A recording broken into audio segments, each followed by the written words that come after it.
Thumbnail पे देखता हूँ लोग लिखते हैं 1 करोड़ रुपए कमाता है, 10 लाख रुपए कमाता है।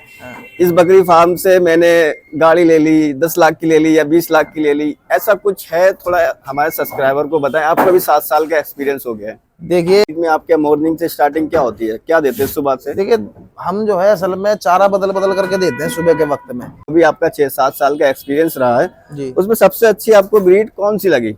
भाई मेरे को जो है देखो सर्दी के लिए असल में एक तो आप पूरे फार्म की तरफ ये मेरे देखें यहाँ पे ये मैंने सब तरफ से जो है इनके ऊपर पर्दे लगा रखे हैं। इस तरीके का आपका कितना नहीं समझे आप इसको एक तरीके से ये जो वेंटिलेशन ही है ये क्यों ये सर्दियों गर्मियों के अंदर ये सब तरफ सारे पर्दे खुल जाएंगे यहाँ से और सर्दियों के अंदर जो है इन पर्दों को हम नीचे गिरा देते हैं। ये भी खुल जाता होगा? ये वाला खुल जाते हैं। आपको 7 साल हो गई? जी जी।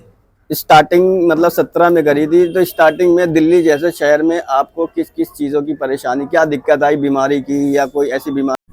अस्सलामुअलैकुम दोस्तों, वेलकम टू अगेन एक वीडियो। दोस्तों आज हम आए हुए हैं दिल्ली में, Delhi capital of India, Bharat की राजधानी।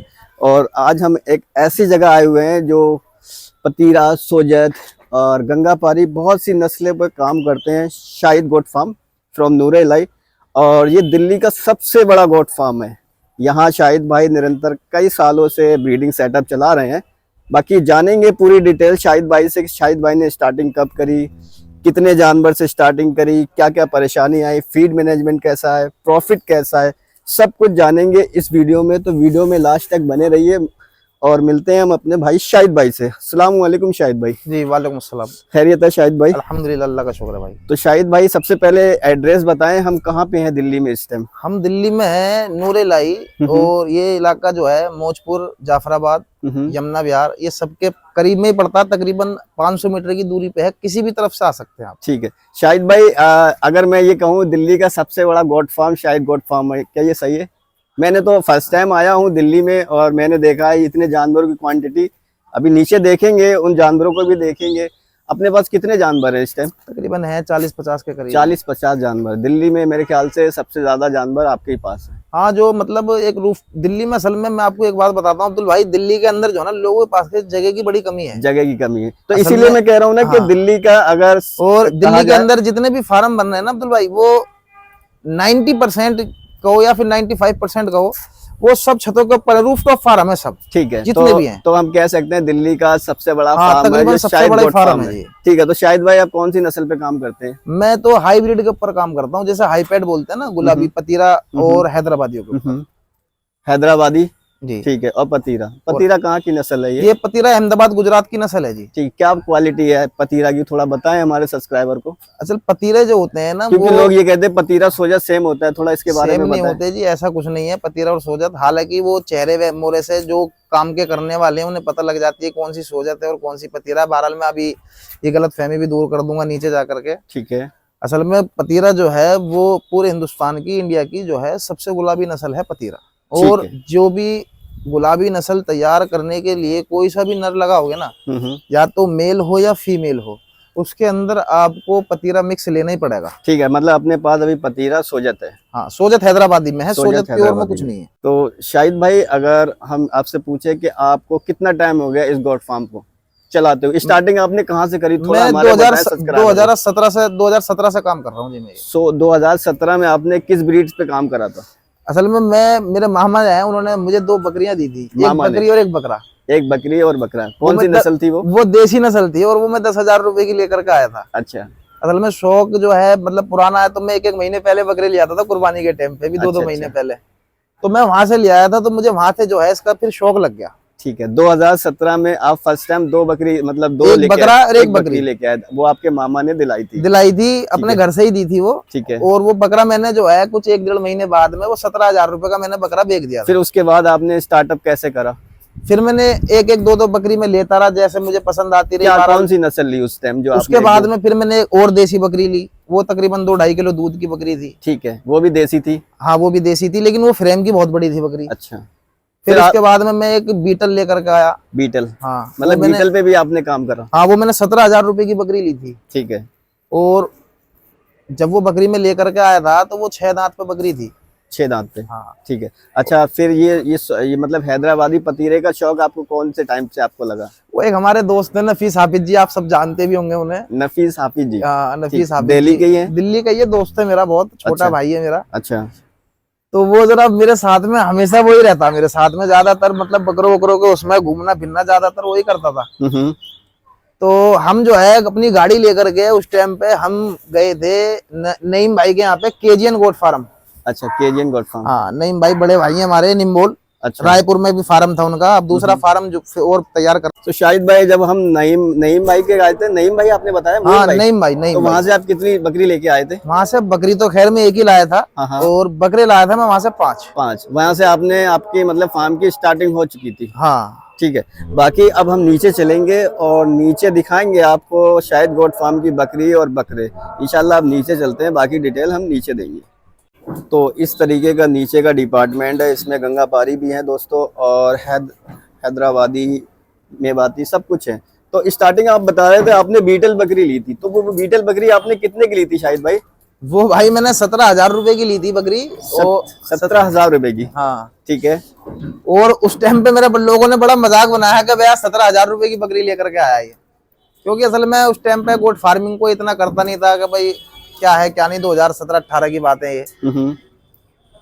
लेकिन उसके कुछ महीने बाद में ही उस बकरी के जो है 32,000 35,000 रुपए खूब दाम लगे उस बकरी के। शाहिद भाई, आपने आपके यहाँ सब तरीके के, एक तरीके के मैं देख रहा हूँ, और कवर व्यू लिया है, इसमें गंगा पारी भी है, कुछ मेवाती बकरी भी है इसमें जी, और हैदराबादी भी है जी, और पतीरी भी है जी। तो आपको अभी तक इन सब ब्रीडों में अभी तक का जो भी आपका 6-7 साल का एक्सपीरियंस रहा है जी, उसमें सबसे अच्छी आपको ब्रीड कौन सी लगी? भाई मेरे को जो है हाईपेट और सोजत, पतीरे और सोजत। पतीरा और सोजत क्यों अच्छी लगी, थोड़ा इसके बारे में तो बताइए। ये असल में ग्रोथ जल्दी कर लेते हैं, ठीक है। फिर किसी भी मौसम के अंदर आराम से सेट हो जाते हैं। खाने पीने में इनकी जो, भाई ये कुछ भी चीज पे सेट कर लो उसी चीज पे बहुत जल्दी सेट हो जाते हैं, इन्हें भराई की जरूरत नहीं पड़ती, बहुत अच्छी तरीके से मतलब, और फिर खूबसूरत होते हैं तो इनके दाम भी बढ़िया मिलते हैं। ठीक है, दाम भी बढ़िया लगता है, दाम भी थोड़ी बढ़िया मिलते कॉस्टली हैं। भी होती है ये? है जी, कॉस्टली भी है, मतलब हाँ, महंगी ब्रीड है महंगी है तो महंगी के हिसाब से मतलब अच्छे तैयार हो जाते हैं। तो इस तरीके का माल है। अच्छा, आप फीड मैनेजमेंट की बात करें तो फीड में आपके मॉर्निंग से स्टार्टिंग क्या होती है, क्या देते हैं सुबह से? देखिए, हम जो है असल में चारा बदल बदल करके देते हैं सुबह के वक्त में। सुबह के वक्त में किसी वक्त तो हम लौंग की पत्ती डाल देते हैं इनको। लौंग की पत्ती? हाँ। ठीक है। और कई मरतबा हम इनको जो है जैसे जई वगैरह आती है वो डाल देते हैं। ठीक है।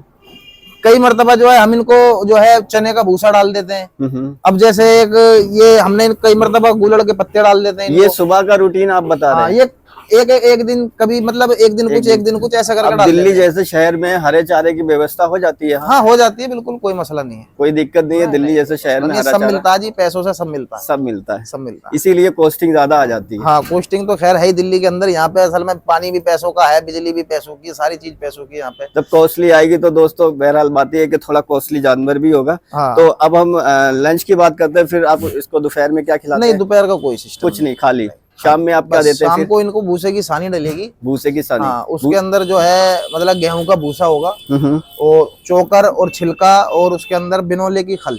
ठीक है। उसमें भूसे में आप कुछ मिलाते हैं? हाँ, तो बता रहा हूँ ना मैं, चोकर, छिलका और बिनोले की खल। और भूसा कौन सा देते हैं आप? गेहूं का भूसा। गेहूं का भूसा, जी। ठीक है। गेहूं का भूसा आप धो के देते हैं, ऐसे देते हैं? ऐसे ही दे देते हैं। असल में हम बच्चों की जो है डिवॉर्मिंग वगैरह वगैरह से सारी चीजें जो है ना अपना टाइम पे करके रखते हैं। बहुत से लोग कहते हैं कि हमें सानी अगर देना है तो धो के देना है। धोने से क्या होता है कि मिट्टी का जो भी है ना वो निकल भाई जाता ऐसा मैं अब्दुल भाई ज्यादा बड़ी बात तो मैं कहूंगा नहीं भाई। जो लोग कह रहे हैं कि भाई धो के देना, चलो अच्छी बात है, धो के देनी चाहिए, लेकिन अब हमारे पास में तो इतना स्पेस नहीं है कि भाई हम उसको धोने पे लगे, क्योंकि हमें सानी भी ज्यादा करनी होती है।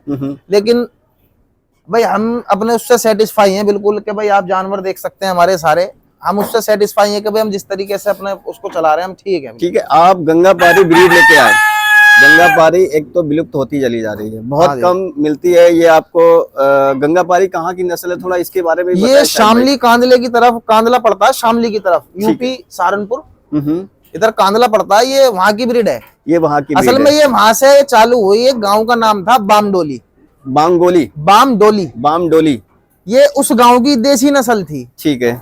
तो ये इसको वहां पे आज भी बाज लोग जो है बामडोली भी बोलते हैं, इसको गंगा पारी भी बोलते हैं, और सहारनपुर की तरफ इसको जो है इसको जटियाती भी बोलते हैं। ये वहीं की नस्ल है और ये वहीं से ही सारे में फैली है। ठीक है, तो आप कितनी बकरी लेके आए थे वहां से? कहाँ से? बामबोली से लेके आए होगे ना आप? नहीं, ये असल में मेरा एक दोस्त है राशिद, सहारनपुर का है। ये दिल्ली की बकरियां हैं और ये कुछ बकरियां बिलाल भाई के यहाँ से आई हुई हैं। अच्छा, तो इनके बच्चे अच्छे आप बेचते हैं? हाँ, बच्चे वगैरह इनके सब बिक जाते हैं। अभी हैं इनके कोई बच्चे? ऊपर एक बच्चा जो दिखाया था 15 दिन का, जो दिखाया था उनसे 15-16 दिन का, वो इस वाली बकरी का बच्चा है। कौन सी बकरी थी? इस वाली का। ये वाली बकरी थी जी। ठीक है, शायद भाई सर्दी का टाइम है, सर्दी में आप क्या डाइट दे रहे हैं जिससे इनको थोड़ी इम्यूनिटी पावर भी बढ़ जाए और सर्दी का भी थोड़ा प्रभाव कम पड़े इसको? देखो, सर्दी के लिए असल में एक तो आप पूरे फार्म की तरफ ये मेरे देखें यहाँ पे, ये मैंने सब तरफ से जो है इनके ऊपर पर्दे लगा रखे हैं। इस तरीके का आपका कितना एरिया होगा इसका, इस छत का?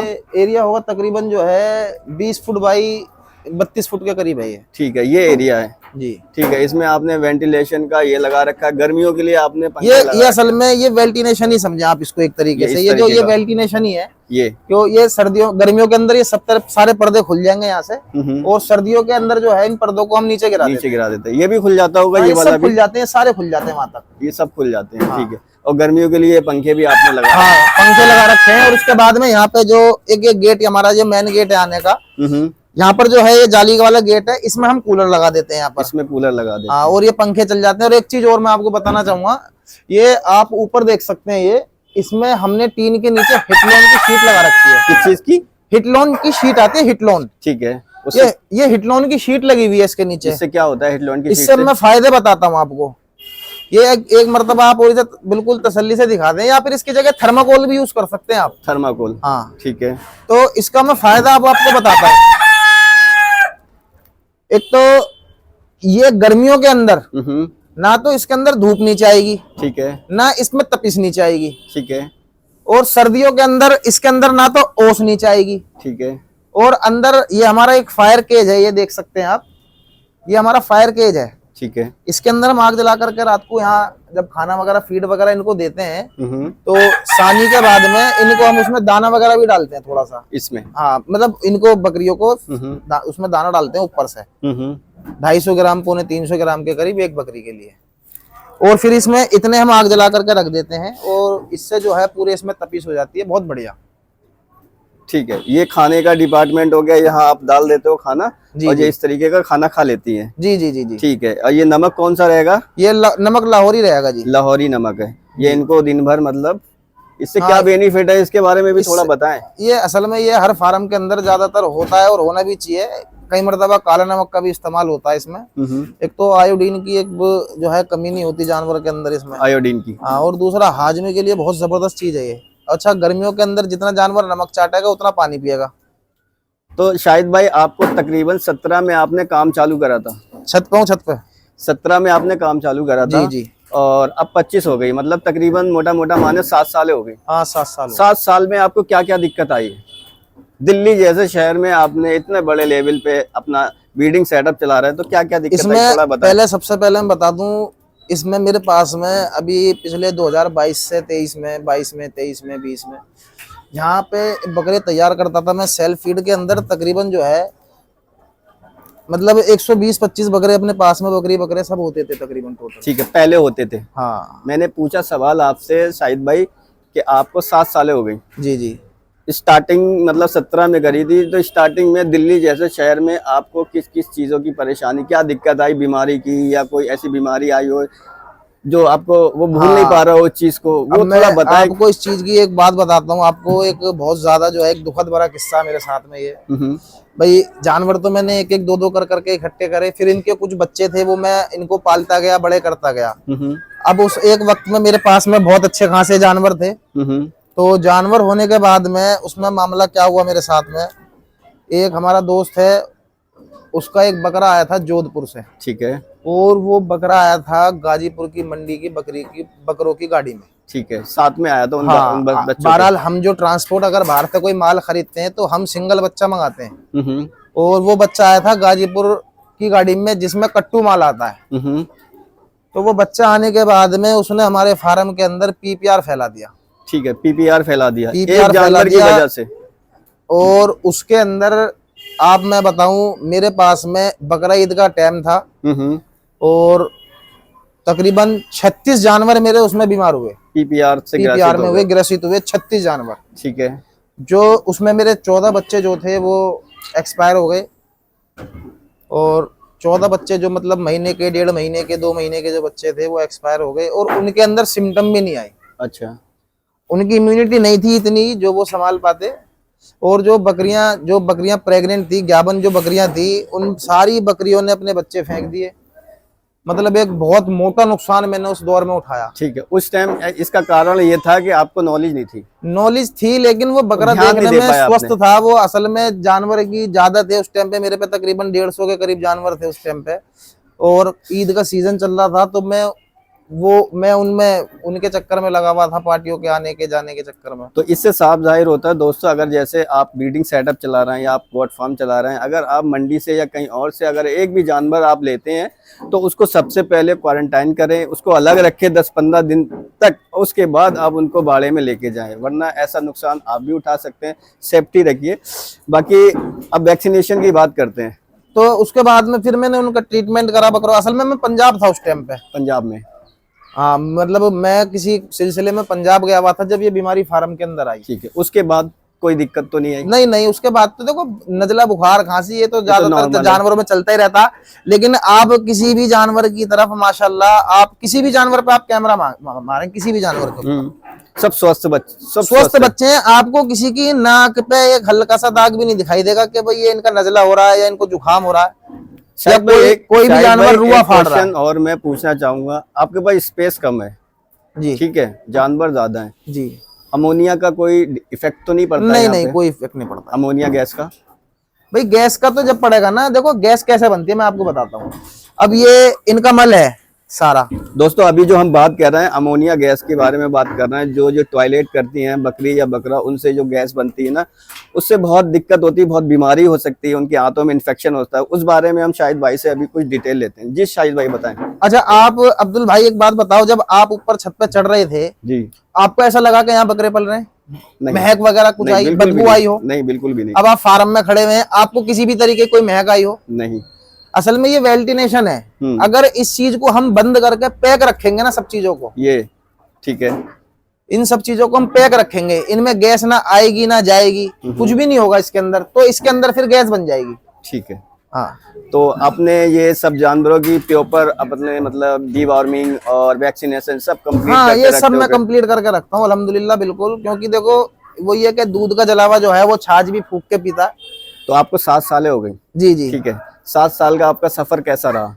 क्या एंजॉय मिला या कोई प्रॉफिट हुआ या नुकसान हुआ, इसके बारे में भी बताएं। क्योंकि लोग बहुत से वीडियो देख के फार्म खोलना चाहते हैं या कोई सी ब्रीड चॉइस नहीं कर पाते हैं कि मैं ये वाली ब्रीड चॉइस करूं, बर्बरी करूं या सोजत करूं, किसमें प्रॉफिट ज्यादा है, किसमें प्रॉफिट नहीं है, थोड़ा इसके बारे में भी शाहिद भाई बताएं। देखो, बात अगर ब्रीड के सिलेक्शन की है तो मैं आप लोगों से एक बात ये कहना चाहूंगा कि भाई जो लोग असल में दिल्ली के अंदर या और बड़े शहरों के आप अंदर, अभी दिल्ली का बताओ, फिर मैं आपसे पूछूंगा दिल्ली में कौन सी ब्रीड सही रहेगी, फिर मैं पूछूंगा जो रूरल एरिया दिल्ली के अंदर असल में जो लोग अपनी, देखो मैं आपको पहले भी बता चुका हूँ इस बात को अब्दुल भाई, कि भाई दिल्ली के अंदर जो है आदमी छतों के ऊपर फार्म कर रहा है, यहाँ पे हर चीज के पैसे हैं। ठीक है। कूड़े उठाने से लेकर के कूड़े फेंकने तक के पैसे हैं। ठीक है। ठीक है। तो दिल्ली के अंदर आप जो है बड़ी ब्लड लाइन से काम शुरू करें, चाहे बकरी 2 लें या 4 लें। ठीक है। अब जैसे गांव क्षेत्रों में लोग शौक करना चाहते हैं या फिर अपना बकरी पालन करना चाहते हैं, तो उनके लिए आप क्या सजेशन दे सकते हैं, कौन सी ब्रीड पे चालू करें? असल में ब्रीड का सिलेक्शन उस बेस पे होता है कि भाई काम करना क्या है, करना क्या है। अब जैसे एग्जाम्पल तौर पे कोई अलीगढ़ का बंदा है, अब वो जो सोच रहा है मैं सोजत लिया हूँ 10 बकरी, उससे स्टार्ट करूँ, आपको क्या लगता है उसका ये सही फैसला है या अपनी लोकल ब्रीड पे काम ये तो पता लगे ना कि भाई लोकल ब्रीड पे, एक तो सबसे पहले देखो मैं आपको बताऊं कि वो चाहता क्या है, किस पर्पज से काम करना चाहते हो। या भी कुर्बानी के वक्त तैयार करने हैं आपने, बच्चे बेचने हैं, या मीट के पर्पज से करना है, दूध के पर्पज से करना है। एग्जाम्पल तौर पे जैसे आपका ब्रीडिंग सेटअप है जी, ठीक है, उसको भी ब्रीडिंग सेटअप करना है, लेकिन वो सिलेक्शन नहीं कर पा रहा है मैं कौन सी ब्रीड लेके आऊं, क्योंकि जो राजस्थान की नस्ल है वो हो सकता है सरवाइव ना कर पाए, नहीं नहीं, सरवाइव कर जाएगी, सरवाइव के अंदर कोई मसला तो नहीं उसके है, लिए मजबूत नस्ल है वहाँ की वो। उसके लिए एक्सपीरियंस भी होना हाँ, जरूरी तो है उसके लिए थोड़ा सा एक्सपीरियंस होना चाहिए, बाकी सरवाइव कर जाएगी। मैंने आपको बताया ना, ऊपर भी बताया था मैंने आपको, मौसम सबसे बड़ी चीज है, मौसम। ठीक है, किस मौसम में शुरू करा जाए, फरवरी और मार्च के एक मौसम शाहिद में। भाई होता है, लोग बहुत से ट्रेनिंग लेके आ जाते हैं, जी, मथुरा से ले ली या किसी और इंस्टीट्यूट से ले ली और उन्होंने बकरी पालन कर लिया। ट्रेनिंग के साथ साथ आपको प्रैक्टिकल की नॉलेज भी होना भाई चाहिए, प्रैक्टिकल की करनी पड़ेगी, क्योंकि थ्योरिकल से कुछ नहीं होता है। कल को बिल्कुल कुछ नहीं बीमार होता पड़ भाई, जाएगा तो प्रैक्टिकल करना theoretical नहीं पड़ेगा, काम आएगा। बिल्कुल करना पड़ेगा। तो इसके लिए मेरा सजेशन यही है, अगर आप गोट फार्म करना चाहते हैं, यूपी, दिल्ली या कहीं भी, स्टार्टिंग छोटे लेवल से करें, ठीक है, और अपनी लोकल ब्रीड से करें, जिससे आपको एक्सपीरियंस हो जाएगा और उसके साथ साथ आपको प्रैक्टिकल भाई भी हो एक एक दो दो बकरी करके अपना बढ़ाते रहो। देखो गोट फार्मिंग जो है सबर का काम है, मैं बताऊं आपको अब्दुल भाई जी। आदमी इसके अंदर सबर नहीं कर पाता। अगर आप इसके अंदर सबर करके काम करोगे ना, कि भाई आपने सबर करा के भाई मैंने जो है 2 साल ये मेरे को कुछ नहीं देगी और ना, और मेरे से लेगी, तो फिर ये आपको बहुत देगी। ठीक है। अब शाहिद भाई हमारा एक लास्ट सवाल है, ये मैं आजकल बहुत यूट्यूबरों को देखता हूँ, थंबनेल पे देखता हूँ, लोग लिखते हैं 1 करोड़ रुपए कमाता है, 10 लाख रुपए कमाता है, इस बकरी फार्म से मैंने गाड़ी ले ली, 10 लाख की ले ली या 20 लाख की ले ली, ऐसा कुछ है? थोड़ा हमारे सब्सक्राइबर को बताएं, आपका भी 7 साल का एक्सपीरियंस हो गया है। देखिए मैं आपको बताऊं, आपने कहावत सुनोगे, जितना गुड़ डालोगे उतना मीठा होगा, ठीक है, जितना गुड़ डालोगे उतना मीठा होगा।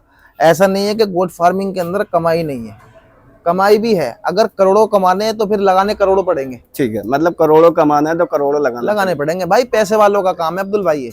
ठीक है, तो कहने का मतलब आप 10-5 से अगर स्टार्टिंग कर रहे हैं और 10-5 बकरियों से अगर आप काम स्टार्ट करोगे तो करोड़ों कैसे कमा लोगे, मुझे ये तो बताओ। अब आदमी के दिमाग में वही बात चलती है कि भाई 10 बकरी हो और करोड़ों का काम हो जाए, तो कैसे हो जाएगा भाई? नहीं हो पाएगा भाई, जितने पैसे जितना गुड़ डालोगे मीठा तो उतना ही होगा ना। ठीक है, शायद करोड़ भी कमा सकते हो इससे, तुम मैं कह रहा हूँ 10 करोड़ भी कमा सकते हो, लेकिन उसके लिए इन्वेस्टमेंट करना पड़ेगा, इन्वेस्ट भी तो उतना ही करना पड़ेगा, उसके लिए मेहनत भी, पैसा भी, जगह भी, सारी चीजें हैं, सब कुछ होना पड़ेगा। शायद भाई अब आपकी बात करते हैं, आपको 7 सालें हो गई, आपका कैसा सफर रहा, प्रॉफिट मार्जिन कैसा रहा आपका? बस बस वो जो मेरा नुकसान था 1-2.5-3 लाख रुपए का, जब फार्म के अंदर पीपीआर बीमारी आई थी। हाँ, तो कुछ बच्चे मेरे पे उस टाइम पे, एक बहुत बड़ी ब्लड लाइन मेरे पास में थी, अंबर ब्लड लाइन का मेरे पास में ब्रीडर था, वो उसके बच्चे थे और बड़े लंबे चौड़े अच्छे बच्चे थे वो। तो एक वही मेरे को एक नुकसान दिखाई दिया कि भाई वो 2.5-3-4 लाख रुपए का जो मेरा एक मोटा नुकसान बिल्कुल सामने ही था। तो उसके बाद से जो है अल्लाह का शुक्र है, फिर कहानी हमारी प्रॉफिट में ही चल रही है, सब प्रॉफिट में चल रहा है अल्हम्दुलिल्लाह। तो इस तरीके से जो अभी हम थे शाहिद गोट फार्म पर थे, और ये दिल्ली का सबसे बड़ा गोट फार्म है, यहाँ 3-4 तरीके की ब्रीड लाइन पे काम हो रहा है, मतलब प्रॉपर जो हम कहते हैं ब्रीडिंग सेटअप वो चला रहे हैं इसमें। तो अच्छा लगा शाहिद भाई से बात करके, और अच्छी बातें भी हमें बताई, नॉलेजेबल बातें, जिससे लोग जैसे कोई गोट फार्म करना चाहता है। ये पतीरी है, ये पतीरी है, हाँ ये पतीरी है, और ये प्योर पतीरी है, बिल्कुल ये प्योर पतीरी है। सही है, क्या पहचान है, थोड़ा पतीरी के बारे में बताएं।